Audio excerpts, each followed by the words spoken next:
நலம் தரும் நல்லார் சித்த மருத்துவமனை, கிருஷ்ணகிரி, சென்னை. 255 அன்னை திருமண சீர்வரிசை பொருட்கள் 1,29,000 மட்டுமே. தமிழகம் முழுவதும் இலவச டோர் டெலிவரியும் உண்டு. உங்கள் Annai stores and furniture, Guduvanchery, Kallakurichi மற்றும் திருவண்ணாமலை. உலகத்தின் பொதுமறையாக வள்ளுவம் இருக்கிறது. உலக தமிழர்களின் பொது ஊடகமாக வள்ளுவம் ஊடகம் இருக்கிறது. தமிழையும் தமிழரையும் தமிழர் நிலத்தையும் நேசிக்கும் ஒவ்வொருவரும் சப்ஸ்கிரைப் செய்து ஆதரவு தர வேண்டும் என்று அன்புரிமையோடு கேட்டுக்கொள்கிறோம். வள்ளுவம் நேயர்களுக்கு வணக்கம். அரசியல் பேசு நிகழ்ச்சிக்கு உங்களை வரவேற்பதில் மகிழ்ச்சி என்று நம்மோடு இணைந்திருக்கிறார் மூத்த பத்திரிகையாளர் திரு திருசத்தி சுந்தரராமன் அவர்கள். சார் வணக்கம். சார் வணக்கம் ராபின், சொல்லுங்க. நல்லா இருக்கீங்களா சார்? நல்லா இருக்கேன். திமுக கூட்டணியில சிலருக்கு நம் மீது கருத்து முரண்பாடுகள் இருக்கலாம் அப்படின்னு சொல்லிட்டு முதல்வர் சொல்லியிருக்காரு. ஆனால் கூட்டணி பலமாக தான் இருக்குன்ற மாதிரியான ஒரு ஸ்டேட்மெண்ட்டை முதல் முறையாக கூட்டணி சலசலப்புகள் குறித்து வார்த்தையை சொல்லியிருக்காரு. அதில் நாங்கள் என்ன புரிஞ்சுக்கிட்டோம்னா, காங்கிரஸில் நடக்கிற அந்த குழப்பத்தை பற்றி தான் முதல்வர் பேசுகிறாருன்னு புரிஞ்சுக்கிட்டோம். அப்படியே புரிஞ்சுக்கலாமா சார்? அப்படியும் புரிஞ்சுக்கலாம். ஆராசாவுக்கும் திருமாவளவனுக்கும் உள்ள அந்த பிரச்சனையை அந்த ஒருமையில் ஒரு குறிப்பிட்ட ஊடக இதில் மாணவர் நேர்காணலில் ஆராசா பேசும்போது திருமாவளவன் அவர்களை சாதி தலைவர் என்றும் ஒருமையிலும் பேசினார். இவரை மாதிரி 1000 சாதி தலைவர்களை என்னுடைய அரசியலில் பார்த்துருக்கேன்னு பேசினார். உள்ளபடியே நான் கூட சொல்லுது, திருமாவளவனுடைய செயல்பாடுகளில் கொள்கை கோட்பாடுகளில் நிறைய நமக்கு விமர்சனங்கள் உள்ளன. ஆனால் அதே சமயம் எந்த ஒரு தலைவரையும் ஒரு இயக்க தலைவர் அப்படிங்கும்போது அவரை சாதி தலைவர் என்று சொல்லி தரக்குறைவாக பேசக்கூடாது. அதுவும் எப்போ உங்கள் கூட்டணியிலேயே இருந்துக்கிட்டு. இப்போ எதிர்கூட்டணியில் இருந்தால் பேசலாம், அதுவும் நாகரிக குறைவு. இது நாகரிக குறைவின் உச்சம். இது ஒரே கூட்டணியிலிருந்து பேசுனேன். எழுத்து வீட்டு பொம்பளையை பற்றி நீங்கள் கொஞ்சம் வக்கரமாக பேசுனீங்கன்னா அதுவும் தப்பு தான், அநாகரிகம் தான்.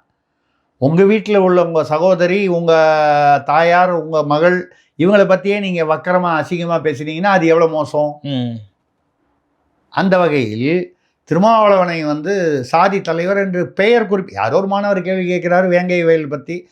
வேங்கை வயலில் மணிப்பூருக்கும் வேங்கை வயலுக்கும் வித்தியாசம் இருக்குது. மணிப்பூரில் பிரதமர் ஏன் போகலன்னு நீங்கள் கேட்டீங்க. நீங்கள் உங்கள் முதல்வர் வேங்கை வயலுக்கு போகலையான்னு அந்த தம்பி கேட்குறாரு. இந்த காலத்தில் இத்தனோண்டு பசங்கள்லாம் கேள்வி கேட்குது. அவங்களுக்கு அறிவு நம்ம லெவலில் விட ஃபாஸ்ட்டாக வளருது. தவறில்லை. அது ஓரளவுக்கு சில விஷயங்களில் அது நல்ல விஷயம், சில விஷயங்களில் மோசமாக போகுது. அது காலத்தின் பரிணாம வளர்ச்சி. அப்போது அது கேட்கும்போது மணிப்பூர் என்பது ஒரு கலவரம். இப்போ நான் கொஞ்ச நேரத்துக்கு மேலே பேசினேன் அந்த மோரே தமிழரில். அப்போ ஆராசா அவர் மணிப்பூரில் அந்த மோரே தமிழர்களில் பாதிக்கப்பட்ட போது ஏதாவது பேசினாரா? இல்லை. அப்புறம் தமிழர்னு சொல்லிக்கிறதுக்கு என்ன அருகதை இருக்குது அவருக்கு? அவரும் இவரும் ஒரே சாதி. நான் சாதி ரீதியாக பார்க்கவில்லை. அதாவது தாழ்த்தப்பட்ட என்று சொல்லக்கூடிய ஒரு பட்டியல் சமூகத்தை சேர்ந்தவர். அவர்கள் இன்னும் எதுக்காக தாழ்த்தப்பட்டன்னு சொல்கிறோம்? அவர்களை தாழ்த்துவதற்காக சொல்லவில்லை. அவர்கள் மேம்பட வேண்டும் என்பதால், ஐயா தட்டு இப்படி இருக்குது, இந்த தட்டை இப்படி கொண்டு வரணும், அப்படி இதுதானே. அம்பேத்கர் 10 வருஷம் சொன்னது இன்னி வரைக்கும் சாதி ஒதுக்கீடு நம்ம நிறுத்த முடியாதது காரணம் அந்த பேலன்ஸ், இன்னும் அந்த சமானம் வரவில்லை என்பதால். அம்பேத்கருடைய கனவு பலிக்காமல் போய்விட்டதே, அது நீண்டு கொண்டு போகிறதே என்பதுதான் வருத்தம். அம்பேத்கரை நம்ம தப்பாக சொல்ல, அவர் பண்ணது கரெக்டு. பட் 10 வருஷத்தில் முடிஞ்சிடும்னு அவர் கணக்கு போட்டார். நம்ம ஆளுங்களை பின்னால் வரவங்க எவ்வளோ சோம்பேறிங்களாக இருப்பாங்க, எவ்வளோ சுயநலவாதிகளாக இருப்பாங்கன்றதை அவர் எதிர்பார்க்கல. அவருடைய சூழல் அவர் காலத்தில் அவர் எதிர்பார்க்கல. 10 வருஷத்தில் சரி பண்ணிடலான்னு நாங்கள் சட்ட புத்தகத்தில் இருக்கிறத அதை தூக்கி வேணுங்கும்போது அதை யூஸ் பண்ணி அதை கோட் பண்ணுவோம். அது எங்களுக்கு சுயலாபம் வரும்பொழுது வேறு மாதிரி நடந்துப்போம் அப்படிங்கிற அந்த மக்களுடைய அரசியல்வாதிகளுடைய அந்த சுயரூப நிலை அவருடைய காலத்தில் அதை எதிர்பார்க்கல. அதனால் அவருக்கு தெரியாதுன்னு சொல்ல முடியாது. இவ்வளவு மோசமாக இருப்பாங்கன்னு எதிர்பார்க்கல, அப்படி வச்சுப்போமே. Okay, right. அப்படி இருக்கக்கூடிய போது அவரை சாதி தலைவர் என்று சொல்வது தவறு. ஓகே, ஒரு குறிப்பிட்ட சாதியை கொண்டு அதை வைத்து இயக்கம், அப்படி பார்க்க போனால் பாமக கூட தான் வன்னியர் சாதியை வச்சு வந்த இயக்கம். திருமாவுடைய இயக்கத்தில் ஆளூர் ஷானவாஸ் இல்லையா? இஸ்லாமியர், வன்னியர்கள் இல்லையா? எல்லா இடத்துலையும் இருக்காங்க. இன்னைக்கு திராவிடர்கள் இவர்கள் பார்ப்பன எதிரிகள், பிராமண எதிரிகள், பிராமண எதிர்ப்பு, அப்படி ஆரம்பித்தது தானே. நீதி கட்சியில் ஆரம்பித்து, திகால ஆரம்பிச்சு, அதில் எஸ்வி சேகர் மைத்ரேயனும் போய் சேரலையா? இப்போ இருக்காங்க. அவங்க சேர்ந்தாங்கன்றதை விட சேர்த்துக்கிட்டீங்கல்ல. ஆமாம், இவங்க சேர்த்துக்கிட்டதுனால தான் அவங்க போய் சேர்ந்தாங்க. ஆமாம். இவன் நான் சில நான் இப்போ 2 பிரபலங்கள்ன்றதுனால நான் அது சரியாக தவற, அது அவங்களுடைய சேர்றவங்க விருப்பம், சேர்த்துக்கிறவங்க விருப்பம். அப்போது நான் சாதின்னு இந்த சாதிக்காக இந்த கட்சி அப்படின்னு வந்து வன்னியர் சங்கமா இருந்தபோது அது சாதி கட்சி. பறையருக்கான தனியான ஒரு கட்சியாக இருந்தால் அது வந்து பறையர் கட்சி. அது எப்போ வந்து சிறுத்தைகள் கொண்டு மற்றவங்களை கொண்டுட்டாரோ அடிப்படையில் தாழ்த்தப்பட்டவர்கள் என்று சொல்லக்கூடிய பட்டியல் அட்டவணை சமூகத்தை சார்ந்தவர்கள் மேம்பாட்டிற்காக வரும். அந்த மேம்பாட்டில் எவ்வளவு தூரம் அவர் செஞ்சிருக்காரு செய்யலைன்ற கருத்தியல் ரீதியாக அவரை நீங்கள் என்ன வேணாலும் வந்து விமர்சனம் செய்யலாம், ஆராசா உட்பட. ஆனால் அவரை மாதிரி 1000 சாதி தலைவரை பார்த்துருக்கேன். எத்தனை 1000? 10 சொல்லுங்கள். 1000 பேர் பார்த்துருக்கேன்றீங்களே, 10 சொல்லுங்களேன் மேடையில். ஓகே. என்னென்னா வேங்கை வயலில் இன்வெஸ்டிகேஷன் சொல்லிட்டா அந்த பையன் கேட்குறாரு, ஏங்க இன்வெஸ்டிகேஷன் இன்னும் முடியவே இல்லைங்களா? அது முடியல, கண்டுபிடிக்க முடியல, அதுக்கு என்ன பண்ணுறது? இப்படி பேசும்போது விசிகாவிற்கும் திமுகவிற்கும் ஒரு இடைவெளி விரிசல் வருகிறது. ஓகே. என்னை பொறுத்தவரை முதல்வர் இதைத்தான் ஆராசாவை மனதில் வைத்து தான் அதை பேசியிருக்கிறார் என்பது என்னுடைய கணிப்பு கருத்து. ஓகே சார், 2 கூட்டணி கட்சிகளுக்குமே காங்கிரஸுக்குமே விசிகாவுமே ஆராசா மேலே ஒரு பெரிய சிக்கல் இருக்க மாதிரி தெரியுது. ஏன்னா அண்மையில் திருச்சி வேலுசாமி பேசுகிறப்ப சொல்லியிருந்தாரு, ஆராசா காந்தியவே கொச்சப்படுத்தி பேசியிருந்தாரு அப்படின்னு சொல்லியிருந்தார். அந்த ஆவணத்தை நான் பார்க்கலாம், ஆனால் அவர் சொல்லியிருந்தாரு. ஆமாம், அவர் பேசுனது நானும் கேட்டேன். ஏதோ ஒரு கான்டெக்ஸ்டில் வந்து காந்தி அவர் வந்து பேசினார், காந்தி உள்ள படுக்க வச்சுங்க ஆராசா சொல்லுங்க. ஆமாம்மா, காந்தியை உள்ள படுக்க வச்சுருந்தா கொஞ்சம் கொச்சையாக பேசினார். ஆமாம், அதாவது ஆராசா வந்து புத்திசாலி. ஆனால் புத்திசாலி என்பதை வந்து மற்றவர்கள் சொல்ல வேண்டுமே தவிர நாமே நம்மை புத்திசாலிகளாக காட்டிக்கொள்ளக்கூடாது. மற்றவர்கள் தான் இவர் புத்திசாலின்னு சொல்லணும். ஓகே, அதுதான் உண்மையான புத்திசாலித்தனம். ஓகே, நம்மளே நம்மளை புத்திசாலியாக காட்டிக்கிட்டோம்னா அதுக்கு பேர் புத்திசாலித்தனம் இல்லை, அது ஆணவம். இவர் எந்த வகையில் வராருன்னு மக்கள் தான் முடிவு பண்ணணும். ஆராசானா ஆண்டிப்பட்ட, அது என்ன ஆண்டிமுத்து ராசான்னு சொல்லுவாங்க, இல்லை இப்பெல்லாம் ஆணவ ராசான்னு சொல்கிறாங்க. ஏன்னா ரொம்ப ஆணவமாக பேசுகிறாரு. ஏன் அப்படி பேசுகிறாருன்னே தெரியல. இப்போ இப்படி தான் வந்து மனுஸ்மிருதியில் சொல்லியிருக்கு, சூத்திரர்கள் அனைவரும் வேசி மகன்கள். ஐயா, மனுஸ்மிருதியில் முதல்ல அவர் சொன்ன மாதிரி மனுஸ்மிருதியில் எந்த இடத்துலையும் இல்லை. ஆராசா தயாராக இருந்தால் நான் மேடையில் ஒரே மேடையில் ஆராசாவுடன் தோன்றி மனுஸ்மிருதியுடைய தமிழாக்கத்தோடு, முறையான தமிழாக்கத்தோடு எந்த இடத்தில் இருக்கிறது என்று அவர் காண்பிக்கிட்டும் நான் பேச தயார். அதனால் மனுஸ்மிருதியில் இருக்கிற எல்லா கோட்பாடுகளையும் நான் வந்து ஒத்துக்கிறேன்னு நான் சொல்ல முடியாது. நான் கூட அடிக்கடி கேட்பேன், நம்ம வந்து மனுஸ்மிருதியை விடுங்க, மனுநீதி சோழன் ஒருத்தர் தான் சின்ன வயசில் படித்தோம். வாசலில் வந்து பசு வந்து மணி அடிச்சுது, என் கன்றை வந்து தேர்காலில் உங்கள் பையன் வந்து கொண்டுட்டாருன்னு. உடனே அவர் வந்து என் பையனுக்கு, அதாவது அந்த பசுவுக்கு நீதி வழங்குறேன்னு சொல்லி பையனை கொண்டு வந்து தேர்காலில் அவனை ஏற்றி கொண்டுடுவார். இன்றைக்கி அமைச்சர் ஒரு எம்எல்ஏ கேகேனால ஒரு எம்எல்ஏவுடைய பேரை வந்து கூட ஏதோ ஒரு பெண் விஷயத்தில் உள்ள தகராறில் இன்னொரு இளைஞனை இவள் நண்பர்களோடு சேர்ந்து வேண்டுமென்றே கார் ஏற்றி அவர் செத்துட்டாரான்றது கன்ஃபார்ம் பண்ணிக்கிறதுக்காக காரை ரிவர்ஸில் மறுபடியும் அவர் பேரில் ஏற்றி நடந்தது. அவர் பெயிலில் வந்துட்டார். மனுநீதி சோழன் அந்த பக்கம் வச்சுங்க, தமிழர்களுடைய பூர்வ தமிழ்நாட்டில் மனுநீதி சோழன் ஒரு காலத்தில் 1000 வருஷம், 2000 வருஷம், 1500 வருஷம் முன்னால். இன்றைக்கி என்ன நடக்குது? அமைச்சர் மகன் அல்லது அரசியல்வாதி மகன் அப்படி செய்தாலே அவர் வந்து காரியத்தை கொண்டு முடியாது, அப்பாவையும் அரெஸ்ட் பண்ணுவாங்க. இபிகோ இல்லை பிஎன்எஸ் ஏதோ ஒரு இதில் வந்து இல்லை நான் வந்து நீதி வழங்குறேன். இப்போ நீதிபதி இருக்கார், நீதிபதி பையன் கார் ஆக்சிடென்ட் பண்ணிட்டான்னு சொல்லிட்டு நீதிபதி கார் எடுத்துன்னு போய் பையன் மேலே ஏற்றிட்டா இன்றைக்கி ஒத்துப்பாங்களா? அன்றைக்கி மனுநீதி சோழன் சேர்ந்த போது அதை பாராட்டினாங்க. இன்றைக்கி காலங்கள் வித்தியாசப்படுகின்றன. அப்போ வந்து அவர் சொல்கிற மாதிரி எந்த இடத்துலையும் வந்து வேசி மகன்கள் என்று யார் எந்த ஜாதியையும் மனுஸ்மிருதியில் குறிப்பிடலை. ஓகே, அப்படி சொல்லும்போது பொய்யான ஒரு விஷயத்தை கொச்சைப்படுத்தி சொல்லும்போது அப்படியே ஒரு கால் சொல்லியிருப்பது உண்மை என்று ஒரு வாதத்திற்காக வைத்து கொண்டிருந்தால் கூட 2000 வருஷத்துக்கு முன்னால் வந்து சொன்னதை விட்றீங்க. இப்போது உங்கள் தமிழர்களின் பெரியார்னு சொல்கிறீங்க. தமிழ் வந்து மலம், தமிழ் வந்து சனியன், தமிழை படித்தா பிரயோஜனம் இல்லை. பார்ப்பனர்களை வந்து மலம் என்று சொன்னால் முஸ்லீம்களான அந்த சாக்கடையை உள்ளே கொண்டு வருகிறீர்களே. இந்த சமுதாயத்துக்கு, நம்ம சமுதாயத்துக்கு எதிரானது பார்ப்பனர்கள், முஸ்லீம்கள், கிறிஸ்தவர்கள், நம்மிலும் கீழானவர்கள். பெரியார் எழுதியிருக்கிற புக்கை நான் சொல்கிறேன். உங்களுக்கு நம்பிக்கை இல்லை, யாராவது வழக்கு போடணுன்னு உங்களை காண்டாக்ட் பண்ணாங்கன்னா சொல்லுங்கள், நான் புக்கு கொடுக்குறேன். அதுக்கப்புறம் வழக்கு போட சொல்லுங்கள். ஓகே, யார் மீது? பெரியார். அவர் எழுதியிருக்காருங்க. அவருடைய குடியரசு விடுதலை பத்திரிகையில் நம்ம எழுதுனதை தான் விமர்சனம் பண்ணுறோம். நீங்கள் அந்த காலகட்டத்தில் அந்த காலகட்டத்தில் அப்படின்னா அவர் வந்து தாழ்த்தப்பட்டவர்கள் வேறு மதத்தவர்களுக்கு எதிராக இருந்திருக்கிறார்கள். நம்ம சமுதாயத்திற்கு அவர்கள் எதிரானவர்கள். அப்போ நம்ம சமுதாயம் எதுங்க? இன்றைக்கு இஸ்லாமியர்கள் தமிழர்கள் இல்லையா? தமிழ்நாட்டில் உள்ள இஸ்லாமியர்கள், தமிழ்நாட்டில் உள்ள கிறிஸ்தவர்கள் தமிழர்கள் இல்லையா? நம்ம தமிழர்களாக தான் பார்க்குறோம். அவங்கள தாழ்த்தப்பட்ட என்று சொல்லக்கூடிய பட்டியல் சமூகத்தை சேர்ந்தவர்கள் தமிழர்கள் இல்லையா? அவர்களை மரியாதையாக ஆதி தமிழர்கள் என்று சொல்கிறோம். மற்றவர்களெல்லாம் தமிழர்கள் என்று சொன்னால் அவர்களை ஆதி தமிழர்கள் என்று சொல்கிறோம். நீங்கள் ஆதி திராவிடம் சொல்லுது, அது வேற பாலிட்டிக்ஸு. அதில் ஏன்னா நாங்கள் கொஞ்சம் மிக்சர்லாம் கொண்டு வரணும், கலப்படம் கொண்டு வரணும். அந்த வகையில் ஆராசா அவர்கள் வந்து இப்படி தான் வந்து எதையாவது கொச்சையாக பேசி அதன் மூலமாக ஒரு சீப் பப்ளிசிட்டி. சார், இப்போ அவருக்கு எதிராக விசிகாவினர் போராட்டங்களை முன்னெடுத்துட்டு வராங்க. ஆனால் திருமாவளவன் இன்னைக்கு வரைக்கும் அமைதியாக இருக்காரு. முக்கிய பொதுச் செயலாளர்களாக சொல்லக்கூடிய பெரம்பலூரில் வந்து கிழக்கில் வந்து எனக்கு தெரிஞ்சு குன்னத்தில் வந்து பெரிய போராட்டம் நடந்தது. இவர் ஆராசாவை கண்டிக்க வேண்டும், ஆராசாவை வந்து அவர் பேசினது எல்லாம் வந்து எதிராக. நான் எனக்கு கிடைத்த தகவலை சொல்கிறேன். பெரம்பலூர் மேற்கில் அன்றைக்கி சாயந்தரமோ மறுநாளோ போராட்டம். அதாவது பெரம்பலூர் மாவட்ட கிழக்குன்றது குன்னத்தில் வருது. குன்னம் வந்து நம்ம சிவசங்கர் அமைச்சர் ஐயா அவருடைய தொகுதின்னு வச்சுங்க. பெரம்பலூர் மேற்கு இந்த பக்கம் அங்கே வந்து பார்த்தீங்கன்னா அது வந்து கிட்டத்தட்ட ஆராசாவுடைய ஒரிஜினல் தொகுதி. அதை பொது தொகுதி ஆகினதுனால தானே பயந்து போய் ஓடி போய் அவரும் வந்து நீலகிரிக்கு போயிட்டாரு. திமுகலையும் வந்து அவருக்கு அதை ஒதுக்காமல் யார் பயந்தாங்கன்னு தெரியல. ஒன்று ஆராசா பயந்துருக்கணும், இல்லை திமுக பயந்துருக்கணும், இல்லை ரெண்டு பேரும் பயந்துருக்கணும். ஜெயலலிதா அளவுக்கு ஆண்மை இருந்திருந்தால் தலித் ஏழுமலையை பொது தொகுதியில் நிற்க வச்சு ஜெயிக்கிற மாதிரி ஜெயிச்சிருப்பாங்க. தமிழ்நாட்டிலேயே ஆண்மை மிகுந்த அரசியல்வாதி இதுவரை யார் என்றால் ஜெயலலிதா என்று சொல்லலாம். அதனால மற்றவங்களாம் நான் குறைச்சி சொல்கிறேன்னு தப்பாக நினைக்கிறேன். நான் சொல்கிற ஆண்மைங்கிறது அரசியல் ஆண்மை. ஆண்மை என்பது இந்த இடத்துல வந்து ஆண் பெண் அப்படின்ற ஆண்மை இல்லை. அந்த என்ன சொல்லுது, அந்த தைரியம், துணிச்சல், அதை தான் ஆண்மைன்னு சொல்கிறோம்.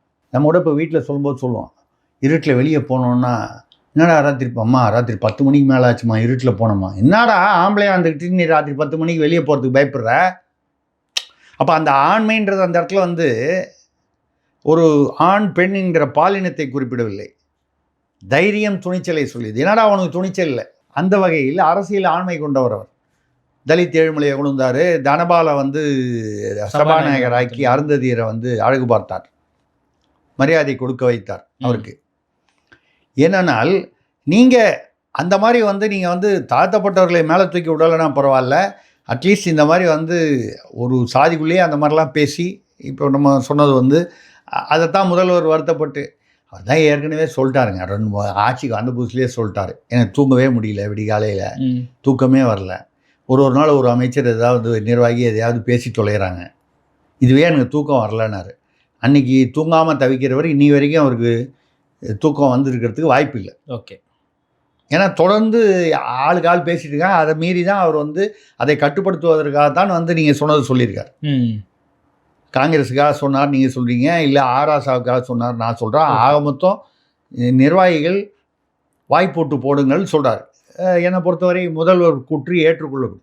ஒரு கூட்டணி தேர்தல்னு வரும்போது நீ எதிர்ப்பக்கம் சண்டை போடுறதை விட்டுட்டு பின்பக்கம் திரும்பி சண்டை போட்டுக்கிட்டீடா அப்படின்னு கேட்குறாரு. ஒரு தலைமைக்கு உள்ள நியாயமான கேள்வி அது. அந்த வகையில் ஓகே சார், விஜயோட விஷயம் அப்படின்னு பார்க்குறப்போ சிபிஐ முடிச்சுட்டு வந்து இங்கே தேர்தல் அறிக்கையை ரெடி பண்ணுறது. நீங்கள் விஜய்னு சொன்னோன்னு நான் லேசாக கொஞ்சம் குடிச்சிக்கிறேன். சரி, சாதாரண சுடுதண்ணிங்க, தொண்டை சரியில்லை. ஓகே, இப்போ சொல்லுங்க, கேளுங்க சார். விஜயோட விஷயம் பார்க்குறப்போ சிபிஐ முடிச்சு இது சாதாரண தண்ணி தான், இதில் ஒன்றும் போதைப் பொருள்லாம் இல்லை. இல்லை சும்மா உங்களுக்கு ஒரு இதுக்காக சொன்னேன். ஏதாவது நீங்கள் எதாவது தப்பாக நினச்சிக்க போகிறீங்க, நீங்கள் கொண்டு வந்து வச்சது தான், ஒன்றும் போதைப் பொருள்லாம் கலக்க மாட்டீங்க. இல்லை சார், இல்லை அதெல்லாம் பண்ண மாட்டீங்க. இல்லை சார். இப்போ சொல்லுங்கள். அதான் சார், சிபிஐ முடிச்சுட்டு நேராக வந்து தேர்தல் அறிக்கையை ரெடி பண்ணுறதுக்காக ஒரு குழு ஒன்று அமைச்சிருக்காங்க. விஜய் சுற்றி என்ன நடக்குது அப்படின்றது ஒரு இருக்குது. ஜனநாயகன் படம், சிபிஐ, அப்புறம் விஜய் சுற்றி என்ன நடக்குது அப்படின்ற ஒரு கேள்வி இருக்குது. முதல்ல வந்து இதில் ரொம்ப நொந்து நொடிச்சு போனவர் வந்து செங்கோட்டையன் ஐயா அவர்கள். ஓகே, ஏதோ நினச்சிக்கிட்டு வந்துட்டார், அங்கே சரியாக வரல, அதுங்க ஏதோ ஒரு அது அங்கே சரியாக வரலங்கிறது தான் தெரிஞ்ச விஷயம். அது வந்துட்டார். திமுகவில் பேசி பார்த்தாரு, அதுக்குள்ளே தாவேகால கூப்பிட்டாங்க. சரி, தாவேகால கொஞ்சம் வளர்ச்சி வேகமாக இருக்கும்னு வந்துட்டார். இப்போ ரொம்ப நொந்து நொடிச்சு போயிட்டார்.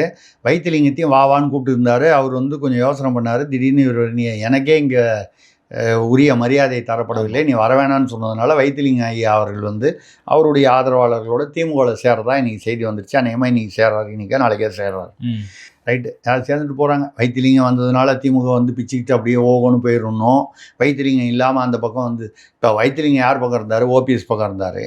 இப்போ கடைசியில் வந்து செங்கோட்டையன் எதுக்காக வெளியே வந்தாரோ அங்கே ஓபிஎஸ்ஸு டிடிவி அவங்களாம் டிடிவி அங்கே போய் அந்த கூட்டணியில் சேர்ந்துட்டார். ஜான் பாண்டியன், புதிய தமிழகம் கிருஷ்ணசாமிலாம் ஆல்ரெடி உறுதிப்படுத்துகிறாங்க.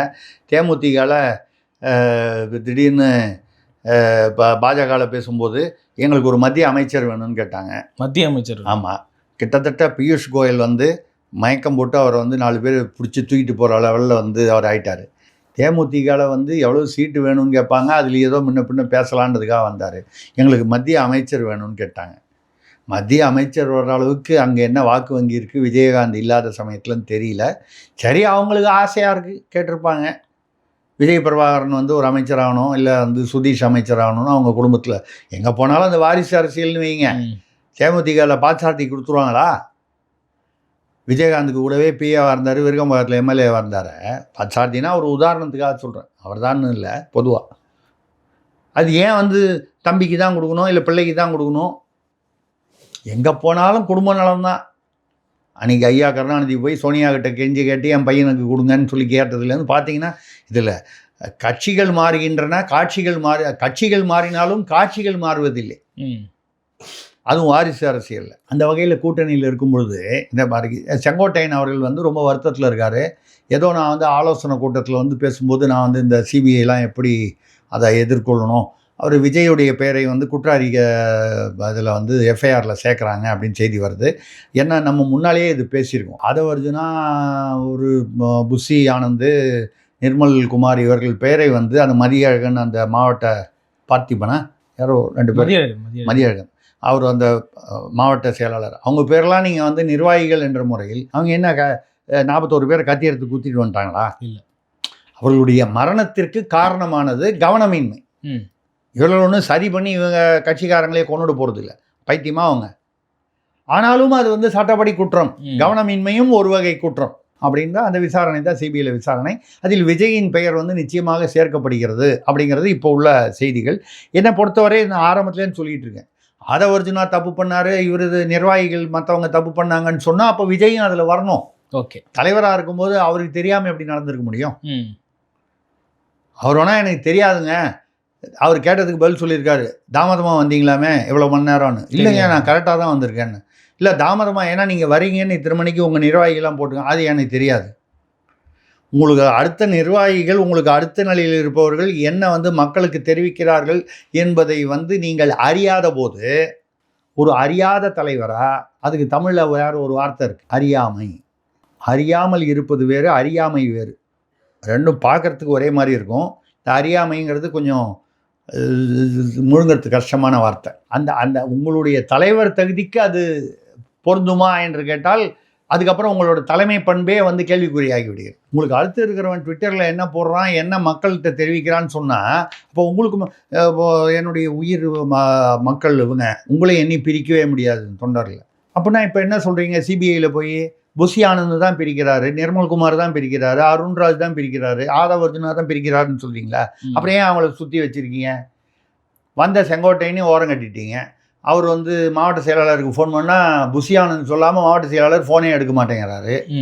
ஆலோசனை கூட்டத்தில் வந்து எப்படி இந்த எஃப்ஐஆரை வந்து எதிர்கொள்ளணும்னு ஆலோசனை சொல்லணுன்னா அவர் வந்து கொஞ்சம் வெளியில் நீங்கள் போய் உட்காருங்க, நாங்கள் ஆலோசனை பண்ணுறோன்னு சொல்லிட்டாங்களாம். ஒரு பத்திரிகை செய்தி. 9 தடவை எம்எல்ஏவாக இருந்தவர், அவருக்கு தேவையாது. இப்படி செங்கோட்டையனுடைய நிலை இருக்குது. அது கொடுங்க, அவர் ஏதோ எடுத்த முடிவு தவறான முடிவுன்னு வச்சுக்கலாம். அவரை மதிச்சிருந்தால் அது சரியான முடிவாக இருக்கும். மதிக்கலை அப்படிங்கிறது வந்து நம்ம ஒன்றும், அது அவங்களுக்கு இருக்கிற அரசியல் முதிர்ச்சி, அவ்வளோதான். செங்கோட்டையன் ஒரு மிகப்பெரிய தலைவர் என்று நம்ம வந்து சொல்லலை. பட் அவருடைய அனுபவத்தை சரியாக பயன்படுத்தி கொள்ளலாம் என்பது தான் நமது ஆதங்கம். அந்த ஆதங்கம் நமக்கே இருக்கும்போது செங்கோட்டையனுக்கு இருக்காத பாவம். அதனால் அது வேற. ஆனால் இப்பொழுது எதை நோக்கி செல்கிறது என்றால், விஜயுடைய கட்சி வந்து அரசியல் ரீதியாகவும் சட்ட ரீதியாகவும் மிக மிக ஒரு மோசமான ஆபத்தான நிலையை நோக்கி சென்று கொண்டிருக்கிறது. அதுக்கு 3 காரணங்கள். கரூர் பிரச்சனை ஒன்று, அதில் எஃப்ஐஆரில் சேர்க்குறாங்க. அது நான் சொல்லிட்டேன், டெக்னிக்காலிட்டி சேர்க்க தான் சேர்ப்பாங்க, சேர்க்காமல் இருந்தால் தான் தப்பு. ஓகே, அதுக்கப்புறம் என்ன, அதனால் எல்லாரையும் தூக்கிலையாக போட்ட போகிறாங்க? கவனக்குறைவு என்றால் ஏதோ அதுக்கு ஒரு நீங்கள் கவனமாக இருந்திருக்கணும், போன வரணும்னு ஏதோ ஒரு முடிவு வரப்போகுது. கவனக்குறைவுக்காக சிறையில் தள்ள போகிறதில்லை, ஓகே, இல்லை தூக்கில் மாட்டிட போகிறது. நான் ரொம்ப ஓப்பனாக பேசுகிறேன். கவனக்குறைவு, நீங்கள் இனிமேல் கவனமாக இருக்க வேண்டும், அதனால் வந்து அந்த குடும்பங்களுக்கு நீங்கள் 10 லட்சம் கொடுத்தது பத்தாதுன்னா இன்னொரு 10 லட்சம் கொடுக்கலான்னு சொல்லலாம். இல்லை ஒன்றும் சொல்லாமல் கவனமாக இருங்கள் எச்சரிக்கை கொடுக்கலாம். இல்லை இதற்கு நீங்கள் கட்டமைப்பை சரி இவ்வளோதான். ஏன்னா சிபிஐ விசாரணை முடிந்தால் கூட நீதிமன்றத்துக்கு போய் தானே ஆகணும் வழக்கு. அது எத்தனை வருஷம் ஆகும்னு விட்டுருங்க. அடுத்தது என்ன பிரச்சனை அவருக்குனால், இந்த ஜனநாயகன், இது நம்ம பேசியிருக்கோம், தமிழ்நாட்டில் வேறு எந்த யூடியூபரும் யூடியூப் விருந்தினரும் பேசாத ஒரு நிலையில் வேற ஒரு யூடியூபர் கூட வந்து இது விஜயோட பணமே ரொட்டேட் ஆகுதுன்னு பேசினார், ஒரு பிரபலமான யூடியூபர். அதே நாள் அன்னைக்கு நம்ம வள்ளுவத்திலையும் பேசணும், வேற ஒரு ஊடகத்திலையும் நான் மறுநாளைக்கு பேசினேன். இது யாருடைய பணம்? கர்நாடகாவில் இந்த ஜிவிஎன் ப்ரொடக்ஷன்ஸ் என்பது 2020 ஆரம்பித்து 1 கோடிக்கு மட்டும் 2 கன்னட படம் எடுத்தது தான் அவங்களுடைய வரலாறு. 2 கோடி படம் எடுத்தவன் திடீர்னு 2000 கோடிக்கு மொத்தம் 4 படம் எடுக்கிறான், ஜனநாயகன் உட்பட. கன்னடத்தில் டாக்ஸிக்னு ஒரு படம், இன்னும் தெலுங்கில் ஒன்று, மலையாளம் 4 சேர்த்து 1800, 2000 கோடி. இந்த பணம் எங்கேருந்து வந்துச்சு? ஒரு பெரிய ரியல் எஸ்டேட் குழுமத்தில் 20 வருஷம் வந்து சிஇஓ வேலை பார்த்தவர் தனியாக கம்பெனி வைக்கிறாரு. எவ்வளவு சம்பாதிச்சிருக்க முடியும் அந்த 20 வருஷத்தில்? அவர் 2000 கோடி நிச்சயமாக சம்பாதிச்சிருக்க முடியாது. அந்த முதலாளி சம்பாதிச்சிருக்கலாம், ஏன்னா அது பெரிய குரூப்பு, ரியல் எஸ்டேட் குரூப்பு. அந்த குரூப்புக்கு பின்னாலேயே அங்கே உள்ள துணை முதல்வரான டிகே சிவகுமாருடைய பணம் தான் வந்து பெருமளவுக்கு அங்கே இது எல்லா மாநிலத்திலையும் வந்து எல்லா கட்சிகள் ஆட்சி புரியும் போதும் பெரிய பெரிய ரியல் எஸ்டேட் நிறுவனங்களில் கொண்டு போய் பெருசாக 500-1000 கோடின்னு போடுறது. நான் சொல்கிறது எல்லா கட்சிகள்னால் தமிழ்நாடு உட்பட, கர்நாடகா உட்பட, எல்லா வட மாநிலங்கள் உட்பட எல்லா இடத்துலையும் நடக்கக்கூடிய விஷயம். அரசியல்வாதிகள் தங்கள்கிட்ட இருக்கிற கருப்பு பணத்தை எவ்வளோ வந்து கேஷாகவே வச்சுக்கிறது, பத்திரமா வச்சுக்கிறது, பாதுகாக்கணும். இது எங்கே கொண்டு போய் கொட்டலாம்? திரும்பி வரக்கூடிய இடம்னா ஒன்று தங்கம், இல்லைன்னா ரியல் எஸ்டேட். இது 2 தான் வேலை குறையவே குறையாது. வேறு ஏதாவது ஒரு ஐட்டத்தில் போட்டிங்கன்னா, ஷேரில் போட்டிங்கன்னா ஷேர் ஏறும் இறங்கும். ஒரு உதாரணமாக சொல்கிறேன். ரியல் எஸ்டேட்டில் போட்டிங்கன்னா ரியல் எஸ்டேட்டில் என்றைக்குமே இன்றைக்கி விற்கிற விலையை விட நாளைக்கு விற்கிற விலை குறையாது ஒரு இடம். தங்கம் அதே மாதிரி. தங்கம் எவ்வளோ வாங்கினாலும் அதை பத்திரமா பார்த்துக்கணும். ஓகே. அப்போ ரியல் எஸ்டேட்டில் போடும்போது பெரிய ரியல் எஸ்டேட், நம்மளாக போய் ரியல் எஸ்டேட் கம்பெனி அது இருக்குது, வட்டம் சதுரம்னு நமக்கு வேணுங்கிற பினாமி கம்பெனியாக வச்சுக்கலாம். இல்லை இன்னொரு வழி, எத்தனை ரியல் எஸ்டேட் கம்பெனி நம்மளே ஆரம்பித்து அந்த வேலையை பார்த்தா அப்புறம் அரசியல் யார் பார்க்குறது? ஓகே. நம்ம வீட்டில் குடும்பத்தில் இருக்கலாம், பிள்ளை இருக்கலாம், மாப்பிள்ளை இருக்கலாம், மருமகன் இருக்கலாம், மச்சான் இருக்கலாம். நான் ஒரு உதாரணமாக சொல்கிறேன், தம்பி, இப்படி ஆளுக்கு ஒரு பக்கம் விட்டால் கூட எவ்வளோ பேர் தேவைப்படும்? அதுக்கு பதிலாக நம்ம வந்து பெரிய ரியல் எஸ்டேட் கம்பெனியாக வந்து அவர் 5000 கோடி எனக்கு மாதம் இவ்வளோ கொடுத்துரு, வருஷம் இவ்வளோ கொடுத்துரு, திருப்பி கொடுக்கும்போது இதில் வெள்ளையாக கொடு, கருப்பாக கொடு, ஏதோ இந்த கட்சி ஆண்டாலும் கொடுப்பாங்க, அந்த கட்சி ஆண்டாலும் கொடுக்குற மாதிரி ட்ரெண்டு வந்துருச்சு. அந்த ரியல் எஸ்டேட் கம்பெனிகளை பொறுத்த வரைக்கும் அவங்க கட்சி சார்பற்றவர்கள். நாளைக்கே ராபின்சன் வந்து ஒரு 1000 கோடி கொடுக்குறாரு, நினச்சி பாருங்கள், சந்தோஷமாக இருக்கும் உங்களுக்கு. ராபின்சன் வந்து ஒரு 1000 கோடி கொடுக்குறேன்னு சொல்கிறார், வேணாம் நான் சொல்ல போகிறாங்க. இப்போ நானே ஒரு ரியல் எஸ்டேட் கம்பெனி ஆரம்பிக்கிறேன், ராபின்சன் அரசியல்வாதி ஆறாரு, அமைச்சர் ஆறாரு, திருசக்தியார் நமக்கு தெரிஞ்சவர், பார்த்தா நல்ல மனுஷன் மாதிரி தெரிகிறாரு, அப்போ ஒரு 500 கோடி போடுவோன்னா நான் வேணாம் நான் சொல்ல போகிறேன், ஒரு உதாரணமாக சொல்கிறேன். அந்த மாதிரி வந்து போடும்போது டிகே சிவகுமாருடைய பெயர் அடிபடுகிறது அந்த குழுமத்தில். ஜிவிஎன் இல்லை, அதோடைய அவர் எங்கேருந்து வந்தாரோ அந்த பெரிய குழுமத்தில், பிரஸ்டீஜ் குரூப்னு ஒரு பெரிய குரூப் அப்படின்னு சொல்கிறாங்க. எவ்வளோ தூரம் உண்மையெல்லாம் நமக்கு தெரியாது. அதில் நம்ம ஊர் மாப்பிள்ளையும் போட்டிருக்காருன்னு சொல்கிறாங்க. இதைத்தான் நம்ம பேசணும். இது ஆக மொத்தம் மாப்பிள்ளை வர்சஸ் பிள்ளை, எது ஜனநாயகன் வர்சஸ் பராசக்தி அப்படின்ற ஒரு கான்டெக்ஸ்டில் பேசணும். இப்போது நம்ம பேசுனதுனாலன்னு சொல்லலை, நான் ஊடகத்தில் மட்டும்தான் பேசினேன். நான் ஒன்றும் ஈடிக்கெலாம் இன்ஃபார்ம் பண்ணல. அவங்களா ஒரு கால் வள்ளுவம் ஏதாவது ஊடகத்தை பார்த்துட்டு பேசியிருந்தா அதுக்கு நான் பொறுப்பு இல்லை. ஓகே, நீங்களும் பொறுப்பு இல்லை. என்னன்னால் அது இப்பொழுது ஒரு மையப்புள்ளியாகி இருக்கிறது. அதை நோக்கி விசாரணை கடைசியில் கரூரில் ஆரம்பித்து அது இப்போ பெங்களூருக்கு வந்துடுச்சு விசாரணை. கேவிஎன் ப்ரொடக்ஷன்ஸு, அதுக்கு பின்னால் யார், அந்த பணம் எப்படி வந்துச்சு. இதை தாண்டி 3வது ஒரு பிரச்சனை, இதுதான் இருக்கிறதுலையே மோசமான பிரச்சனை. என்ன பிரச்சனைனா, வேலூரில் ஒரு மருத்துவர் பிளிங்கின்னு, கேரளாக்காரர், அவர் வேலூர் சிஎம்சி ஹாஸ்பிட்டலுக்கு அதுக்கும் சம்மந்தம் இல்லை, அதோடைய குடியிருப்பில் வந்து ஏதோ தங்கியிருக்கார் சில மாதங்களாக 7-8 மாதங்களாக தங்கியிருக்கார்.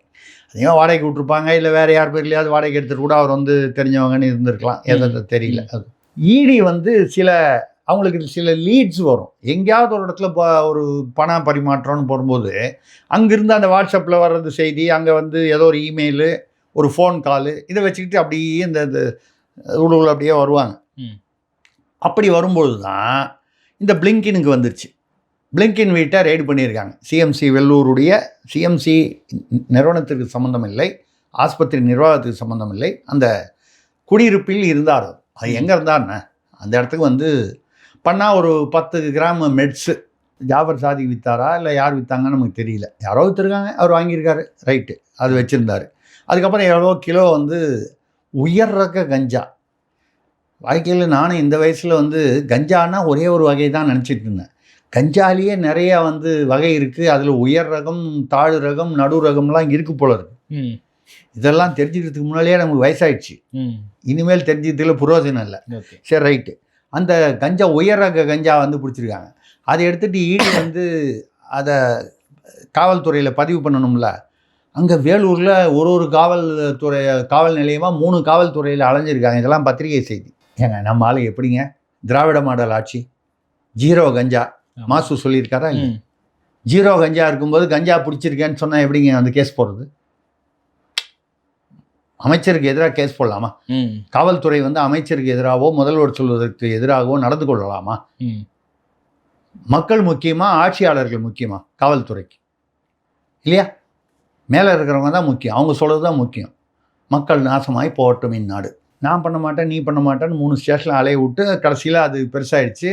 அது இன்னும் அது வந்து பதிவாயிடுச்சா இல்லையான்னு தெரியல.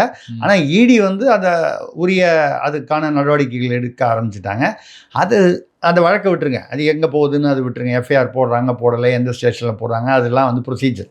அது பார்க்கும் பொழுது இந்த போதைப் பொருளுக்கும் விஜய்க்கு வலதுகரம் என்று அழைக்கப்படும் ஜான் ஆரோக்கியசாமி அவர்களுக்கும் தொடர்பு இருப்பது வெளியாகி இருக்கிறது. நான் பத்திரிகை செய்தியை பார்த்துட்டு சொல்கிறேன். ஒரு பத்திரிகை செய்தி இல்லை, பல பத்திரிகை செய்தி, வலைதளம் உட்பட.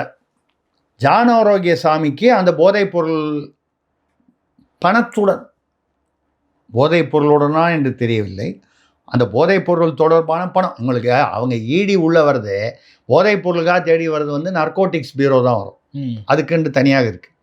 இவங்க உள்ள வர்றது பண பரிமாற்றத்தை தேட வரும்போது, எதையோ தேட வரும்போது எதுவோ கிடைக்கிறது. ஓகே, அந்த வகையில் அதுக்கப்புறம் அந்த நர்கோட்டிக்ஸ் பியூரோ உள்ள வரும், காவல்துறையில் போட்டு அதெல்லாம் ப்ரொசீஜர். ஜான் ஆரோக்கியசாமி அவருடன் உண்டான போதைப்பொருள் தொடர்பான பண பரிமாற்றங்கள். இப்போ அந்த பண பரிமாற்றங்கள் உள்ளே போகும்பொழுது சமீபத்தில் இது வரைக்கும் 3 மாநாடு நடத்தியிருக்காங்க பாருங்கள் விஜய். அதற்கான பணம் சட்டவிரோதமான வழிகளில் வெளிநாட்டில் இருந்து வந்திருக்கிறது என்பதற்கான சில ஆதாரங்கள் கிடைத்திருப்பதாக தகவல்கள் உலா வருகின்றன. இந்த தகவல்களுடைய உறுதித்தன்மை நமக்கு தெரியாது. ஓகே, இடி வந்து என் வீட்டில் வந்து என்கிட்ட சொல்ல போகிறது இல்லை, உங்கள் வீட்லேயும் வந்து சொல்கிறதுக்கு வாய்ப்பு இல்லை.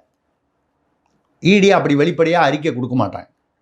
ஆனால் பத்திரிகைகளில் இதில் வரக்கூடிய தகவல்கள் என்ன சொல்லுதுன்னா, அது நமக்கு சில பட்சிகள் சொல்லும், ஆங்காங்கு உளவுத்துறை பட்சிகள் நமக்கு சொல்லும். அந்த பட்சிகள் என்ன சொல்லுதுன்னா, ஜான் ஆரோக்கியசாமி சம்மந்தப்பட்டிருக்கிறார். ஓகே, அந்த பண பரிமாற்றத்தில். எந்த பண பரிமாற்றத்தில்? போதைப் பொருள் தொடர்பாகவும் வெளிநாட்டில் இருந்து வந்த பணம். அந்த பணத்தில் ஒரு பகுதி வந்து மாநாட்டிற்கு போயிருக்கு. இல்லைங்க, ஜான் ஆரோக்கியசாமி ஒரு கால் உண்மை தொடர்பாக இருக்கலாம், இல்லாமல் இருக்கலாம், அது விசாரணை. ஜான் ஆரோக்கியசாமியை இப்பொழுது கூப்பிட்ருக்காங்க சிபிஐயில். முன்னால் வந்து 4 பேரை கூப்பிட்டாங்க பாருங்கள், இந்த ஆதவர்ஜன். அப்போ கூப்பிடல, இப்போ புதுசாக கூப்பிட்றாங்க. அப்போ எந்த தகவலின் அடிப்படையில்? இந்த பாதிரியார் ஒருத்தர் சிக்கினார, அந்த தகவலின் அடிப்படையில் ஜான் ஆரோக்கியசாமி அழைத்திருக்கிறார். அழைத்து கரூரை பற்றி 4 கேள்வி வழக்கமாக கேட்பார்கள். அதை தவிர முக்கியமானது எதை கேட்கணுமோ அதை கேட்பாங்க. சிபிஐலாம் எப்போவுமே பார்த்தீங்கன்னா கூப்பிட்றது ஒரு பர்பஸுக்காக கூப்பிடுவாங்க, அது கிளை கதைகள் நிறைய போகும். ஆக குற்றங்கள் தான் அவங்க பிடிக்கணும்னு, இதுதான் விசாரிக்கணும்னு இல்லை, அது சம்மந்தப்பட்டு அதோடைய ரூட்டு வேறு எங்கே போகுதோ அதெல்லாத்தையும் பிடிப்பாங்க. அப்படி வரும்பொழுது ஜான் ஆரோக்கியசாமி வந்து மாநாட்டிற்காக செலவு வெளியிலேருந்து கொண்டு வந்திருக்காரு, விஜய் செலவு பண்ணியிருக்காருன்னா, விஜய் வந்து தெரிந்தோ விஜய்க்கு தெரிந்து நடந்திருக்கலாம், தெரியாமலும் நடந்திருக்கலாம். ஓகே, நம்ம பெனிஃபிட் ஆஃப் டவுட் விஜய் கொடுக்குறோம். உடனே அதனால் வந்து எஸ்ஜி சூர்யா சொன்னதெல்லாம் நீங்கள் ஞாபகப்படுத்தக்கூடாது. அவர் பாஜக எஸ்ஜி சூர்யா இருக்கார், ஏதோ ஒரு பேட்டியில் சொன்னார், நான் பார்த்தேன், எனக்கு தெரியாது, திருச்சி சூர்யா பையனாச்சே ஏதோ பேசுகிறாருன்னு பார்த்தேன்.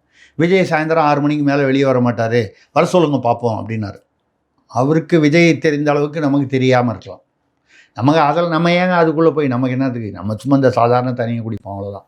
ஆனாலும் வந்து போதை தொடர்பான பண பரிமாற்றத்துக்கும் ஜான ஆரோக்கியசாமிக்கும் சம்மந்தம் இருக்கிறது. ஜான ஆரோக்கியசாமி தான் வந்து அந்த மாநாட்டிற்கு பணம் ஏற்பாடு செய்தார் என்றால் விஜய் அதில் தானாக ஏதோ ஒரு வகையில் வந்து தொடர்பு அவருக்கு ஏற்பட்டு விடுகிறது சட்ட ரீதியாக. இப்படிப்பட்ட சூழ்நிலையில் சில இதில் வலைதளத்தில் வந்து விஜயே கைதாவார், திகார் ஜெயிலுக்கு போவார்லாம் போடுறாங்க. அதெல்லாம் வந்து கொஞ்சம் மிகைப்படுத்தல் நான் நினைக்கிறேன். ஆனால் ஜான ஆரோக்கியசாமிக்கு கட்டாயமாக சட்ட ரீதியான சிக்கல் காத்திருக்கிறது என்பது நமக்கு கிடைக்கக்கூடிய உளவு பட்சிகள் சொல்லக்கூடிய தகவல்கள். ஜான ஆரோக்கியசாமி பிரச்சனையில் வந்தால் சட்ட ரீதியாக விஜயை பாதிக்குமா பாதிக்காதான்றதை விட சட்ட ரீதியாகவும் பாதிக்கப்படலாம், குறைந்தபட்சம் அரசியல் ரீதியாக பாதிக்கப்படலாம். அரசியல் ரீதியாக பாதிக்கப்படும் போது என்ன ஆகும்? சப்போஸ் ஜான ஆரோக்கியசாமி மீது வந்து பண பரிவர்த்தனை, போதைப்பொருள் தொடர்பான பண பரிவர்த்தனை வழக்கு, அந்த வழக்கில் விஜயும் ஒரு சாட்சியாகவே இவன் முதல்ல கூப்பிட்டா கூட தொடர்பு இருக்கிறது என்ற இமேஜ் வந்தால் அவர் எப்படி கட்சி தேர்தலில் வந்து எப்படி போனி ஆகும்?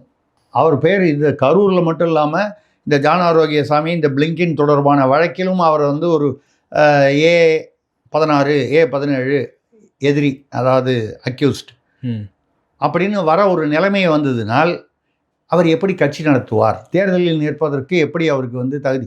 இப்போவே வந்து 234 தொகுதிக்கு அவருக்கு வேட்பாளர் எங்கே இருக்குது, பூத் கமிட்டி எங்கே இருக்குது, மாவட்ட செயலாளர் எங்கே இருக்காங்க, இதெல்லாம் வந்து கேள்வி. இது அரசியல் ரீதியானது. இப்போ வர்றது பூரா கரூர் பிரச்சனை, எஃப்ஐஆரில் சேர்க்கப்படுறது சட்ட ரீதியான பிரச்சனை. ஜனநாயகனுடைய பணம் எங்கேருந்து வருது?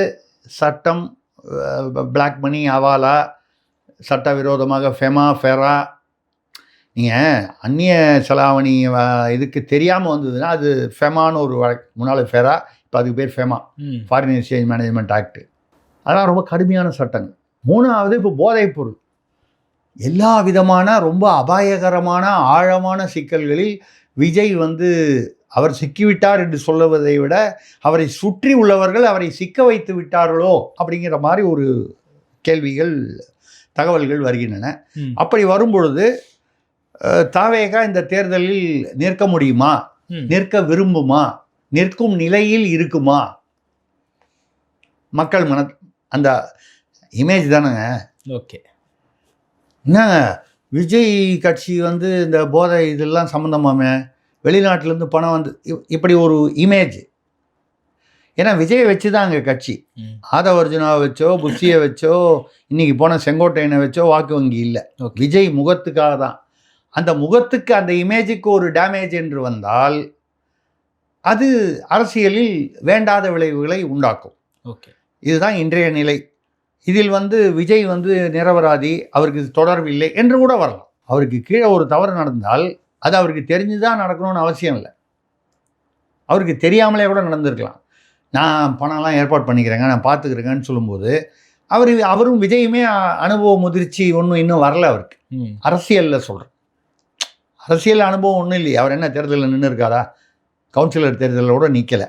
பெரிய ஒரு ஸ்டாரு.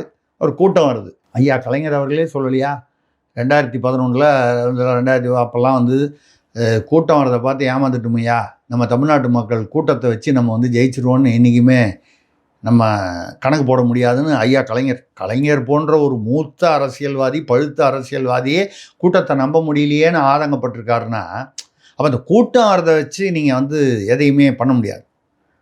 நீங்கள் இப்போ வந்து நாளை காலையில் ஒரு நடிகை நயன்தாராவையோ நிவேதா பெத்ராஜ், இல்லை நான் அது சொன்னால் நீங்கள் வேறு எங்கேயோ லைன் ரூட்டு மாறிடும், இல்லை ஒரு த்ரிஷாவையோ, அப்போவும் மறுபடியும் பிரச்சனை வருது. அது எந்த நடிகை பேர் சொன்னாலும் எங்கேயோ பிரச்சனை வருது. ஏதோ ஒரு நடிகை அப்படி வச்சுப்போம், எதுக்கு அனாவசிய சர்ச்சை, நமக்கு எதுக்கு? அந்த மாதிரி வந்து ஒரு பிரபலமான நடிகை வந்து ஒரு கூட்டத்தில் வந்து பேசுகிறாரு அப்படின்னு சொன்னால் அதை பார்ப்பதற்கு கூட்டம் வரும். என்ன தான் பேசுகிறாங்க? இப்போ நான் வந்து ஒரு கூட்டத்தில் பேசுகிறேன், ரொம்ப கருத்தியல் ரீதியாக திருசக்தியார் ஆழமான கருத்துக்கள்லாம் பேசுவார், கூட்டம் வரும். நடிகை வந்து நீங்கள் எல்லாரும் இங்கோ வந்திருக்கீங்கோ, எனக்கு ரொம்ப சந்தோஷமாக இருக்குதே, ஹாப்பியாக இருக்குது, பிளாஸ்ட்டு இப்படின்னு சொல்லி ஒரு நடிகை பேசுகிறான்னு கை. என்ன பண்ணுறது, காலத்தின் கோலம், வருத்தப்படுறதுல ஒன்றும் இல்லை. இதுதான் வந்து இன்றைய நிலை.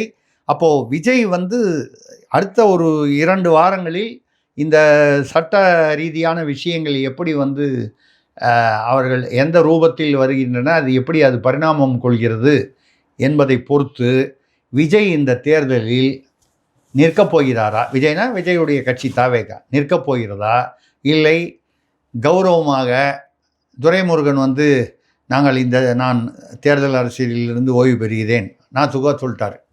எப்படியும் சேர்த்துக்க போகிறதில்ல, விளையாட்டில் 12th மேனாக கூட வச்சுக்க போகிறதில்ல, 15லேயே சேர்க்க போகிறதில்ல. நான் அந்த T20 கணக்கில் சொல்கிறேன், 15லேயே சேர்க்க போகிறதில்ல. அப்புறம் வந்து 11ல் எப்படி வருவோம்? அப்படி இருக்கும்போது அப்போ அந்த கிரிக்கெட்டர்லாம் பார்த்தீங்கன்னா அப்படி தான், இனிமேல் கூப்பிட மாட்டாங்கன்னு தெரிஞ்சவொன்னே நான் கிரிக்கெட்டில் இருந்து ஓய்வு பெறுகிறேன். சில பேர் மட்டும்தான் அந்த பீக்கிலேயே ஓய்வு பெறுவாங்க, 1-2 பேர். முக்கால்வாசி பேர் வந்து பார்த்திங்கன்னா இதுக்கப்புறம் கூப்பிட மாட்டாங்கன்னு தெரிஞ்சு போச்சு. அவங்களாம் வந்து கூப்பிடலன்னு அசிங்கப்படுறத விட நான் ஓய்வு பெறுகிறேன் அனௌன்ஸ் பண்ணேன், உங்களை ஏங்க கூப்பிடல, நான் தான் ஓய்வு பெற்றிருந்தேன், அவங்க கூப்பிட்டா கூட போக மாட்டேனே. உண்மை என்னென்னா யாரும் கூப்பிட்றதுக்கு ரெடியாக இல்லை. கிட்டத்தட்ட செங்கோட்டையன் நிலைமை அரசியலில். இவர் கிரிக்கெட் டீமில் சேர்த்துக்கிட்டாங்க, ஆனால் 15க்குள்ளே வைக்கல இவரை. ஓகே, அப்புறம் தானே 11க்குள்ளே வைப்பாங்க. ஆடும் 11 பேர். இப்போ கிரிக்கெட் சீசன் அதனால் அதுக்கு ஞாபகத்துக்கு வருது. அந்த மாதிரி இப்படி ஒரு சூழ்நிலை இருக்கிறது. எப்படி வரும்ன்றது போக போக தெரியும். நம்ம என்ன நினைக்கிறோம்னா, நல்லபடியாக ஒரு கட்சி ஆரம்பிச்சிருக்காரு, நல்லா டெவலப் ஆகி நல்லா வரணும் அப்படின்னு நினைக்கிறோம். பட்டு கட்சிக்கு பணம் எங்கேருந்து வருது, அது வந்து குற்ற விவகாரங்கள் வந்து அதில் கலந்து வருகின்றனவா என்றால், முதல் சிக்கல் முதல் கோணல் முற்றும் கோணல் என்பது போல முதல்லையே இவ்வளோ கோணலாக இருக்கே, எப்படி முடிவாகும் என்பது தெரியாது. போக போக தெரியும். ஓகே சார், பல்வேறு கருத்துக்களை பகிர்ந்து நீங்கள் மற்றும் ஒரு கால் சந்திப்போம். நன்றி. வணக்கம், நன்றி.